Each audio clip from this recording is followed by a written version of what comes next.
Hello guys, তোমরা সবাই কেমন আছো? আশা করি সবাই ভালো আছে আর আমিও ভালো আছি। আমার হাজব্যান্ড গিয়েছিল এই কলকলা খাড়ির এখানে হাজিরা খেলার সাথে দেখতে গিয়েছিল। তো দেখো ওদের সাথে ছিল, যেহেতু আমার আর একটি ভাই সেজেছিল হাজরা, তো ওদের সাথে ঘুরছিল আর 8:30 সে জেগেছে আর সকালে এখানে এসে পৌঁছেছে। আর জানো এই খেলাগুলো দেখে আমি ফার্স্ট টাইম দেখছি আর ও ফার্স্ট টাইম এদের সাথে ঘুরছিল। তো এসে বলছে দেখো খেলাগুলি কেমন। আমি বলছি খুব সুন্দর।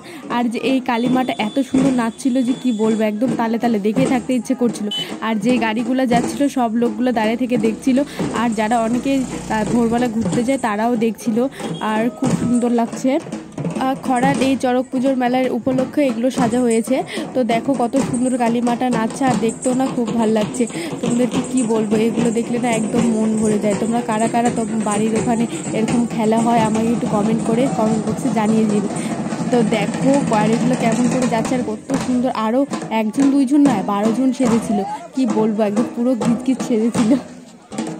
শুধু কালী না, এখানে হচ্ছে শিবও সেজেছিল।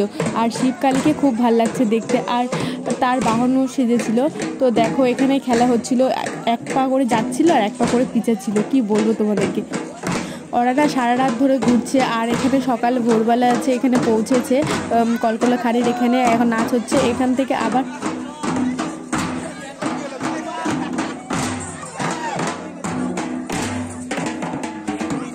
নাচ করতে করতে দেখো কালিমাটা একদম আগাচ্ছে, একবার পিছাচ্ছে, এরকমই আস্তে আস্তে যাবে। সবাই না এরকম দেখলে ভয় পেয়ে যাচ্ছে। আর অনেকে, আমার হাজবেন্ড বলছে দেখো এটা আমি ফার্স্ট টাইম ওদের সাথে থেকেছি। আর একটা ভাই সেজেছিল আর একটা ভাই ঢাক বাজাচ্ছিল। তো দেখো সবাই একসাথে নাচছে আর খড়গগুলো কি সুন্দর করে ঘুরাচ্ছে। কালিমাটা কি সুন্দর সামনে দৌড়ে গিয়েছিল, আবার পিছনে দৌড়ে আসছে। কি বলবো, আর দেখো কি সুন্দর ঢাকের একদম তালে তালে নাচছে।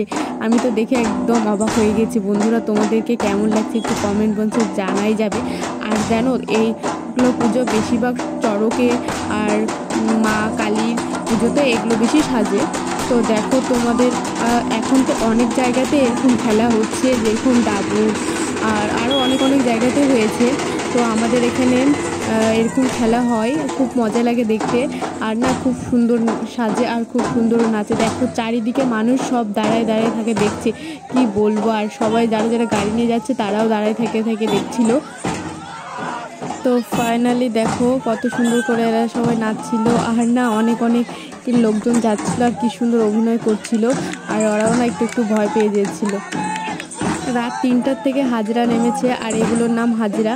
তো দেখো এখানে খেলতে খেলতে ওরা খরাল আবার পৌঁছতে ওদের বেজে গিয়েছিল সকাল 9টা। তো ভাবে কত ঘন্টা এরা খেলছে এভাবে। আর দেখো কত সুন্দর, আবার আগায় এসছে আবার পিছায় যাচ্ছে। কি বলবো, আর খুব সুন্দর, একদম অসাধারণ। কি বলবো, একদম পুরো গিয়েছে। ভোরবেলা এরকম দৃশ্য কে কে দেখতে ভালোবাসো একটু কমেন্ট বক্সে জানিয়ে যাবে। তো দেখো ভোরবেলা এত সুন্দর শিবকালী দেখে তো কি বলবো, যারা যারা দেখতে পেয়েছে তাদের তো একদম ভাগ্যই খুলে গিয়েছে, যেহেতু রোজ তো দেখা যায় না। যাদের ভাগ্যে আছে তারাই একমাত্র দেখতে পাবে। আর দেখো কত সুন্দর সবাই দৌড়ে দৌড়ে এগিয়ে যাচ্ছে আর দেখছে। এই যে দেখো শিব আর কালী একসঙ্গে কি সুন্দর নাচছে। তো দেখো এখানে একটা সাদা গাড়ি গেল, এর মধ্যে থেকেও লোকগুলো কি সুন্দর দেখছিল। তো দেখো সবাইকে এগিয়ে যেতে বলছে, যেহেতু অনেকটাই বেজে গিয়েছিল সকালে। তোমরা ভাবছো হয়তো আরও অনেক ছেলেগুলো কেন মুখে সাদা মেখেছে, যেহেতু এরা তো একা একা সাজতে পারে না আর এদেরকে সাজানোর জন্য লোক লাগে। তো যারা যারা বন্ধুরা কাকু যাই বলো, যারা সেজিয়ে দিয়েছে ওদেরকে, তারাও একটু মানে হাসি খেলাপের জন্য ওরাও একটু গায়ে লেগে নিয়েছে রংটি। তো দেখো ফাইনালি কলকলা খাড়িতে খেলা শেষ করে আবার একটু এগিয়ে যেতে আবার ওখানে থমকে গিয়ে দেখছি। এই যে দেখো সকাল সকাল মায়ের মুখ, কি বলবো, দেখে না একদম মন ভরে গেল। এর সামনে দিয়ে যখন যাই নিজেকেই কেমন যেন লাগে, মনে হয় কত খুশি খুশি। আর আমি যেখানেই যাই এই মায়ের মুখটি দেখলে আমার কাজটি সফলতা ঠিক পায়। সত্যি বলছি, সকাল সকাল যদি মায়ের মুখ দেখা যায় না, সত্যি দিনটা না আমার খুব ভালো যায়। তো আশা করি তোমাদেরকেও অনেক ভালো যায়, তোমাদেরও দিনগুলো। তো তোমরা সকাল সকাল উঠে মায়ের মুখটি দেখে নিবে। টাটা, বাই বাই, সবাই ভালো।